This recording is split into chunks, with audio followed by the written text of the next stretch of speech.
Colin, Tennant, The Falling Bud, Chapter 14. Tennant sold most of the Jealousy plantation to a company that owned the chain of Hilton hotels around the world and established business on the rocky hideout where the children from Montlacroix used to play under the almond tree. There too he built a shack from driftwood and bamboo amongst the salty stones and opened a bar called the Bang, which became much frequented by hustlers and cocaine users. Together with his friends from abroad, to entertain Tennant's guests and business partners on Wednesday nights, the Bang came alive with music and drinking till daybreak. Anybody of importance on the island would be at the Bang on Wednesdays. Even the Daily Mail wrote about it, which was fame indeed. Since Michael had started to live at the home hotel, he had become the good friend of its manageress, Michaela Wilson. Not unnaturally, she and Michael discussed the appalling condition of the guest house.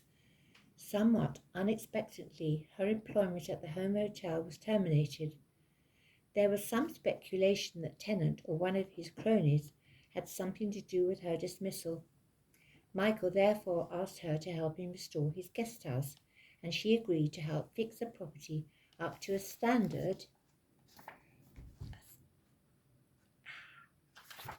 that could generate an income. In due course, Michael offered her the job of managing the guest house while he returned to work in England. Michaela engaged builders to effect the necessary repairs, and soon the guest house began to resume its original form. Though only the absence of its destroyed stone arches, it still lacked its former beauty.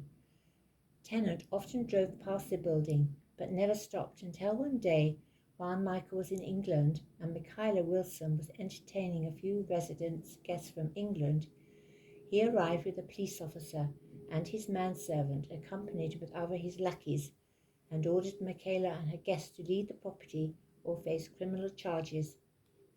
The visitors vacated the place, but Michaela refused to leave. Then, in the presence of the police officer, Tennant ordered his manservant and his thugs to remove all the furniture and dump them by the old military road a short distance away. Michaela was arrested and escorted off the land by the police officer. Tennant then left thugs to guard the property and returned to his new home between the Piton Mountains.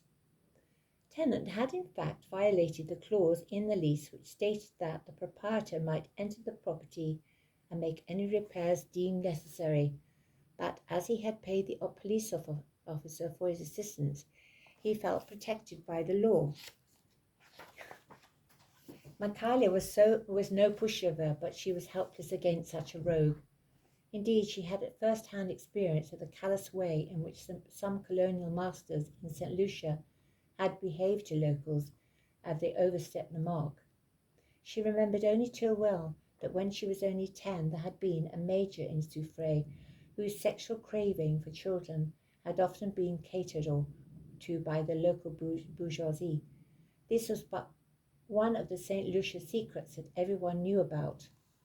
Mr. Pelham Reed, allegedly related to the British royal family, was a retired aristocrat who had lived in the town for many years. Michaela and all the children were so frightened of his reputation that if they ever had to pass his driveway, they would run at top speed so as not to be trapped by him. Unfortunately, Michaela was one of his unlucky victims. One day she was spotted coming from school by the major on one of his catch and grab missions. With no delay, he told his headhunters to bring the girl to his home.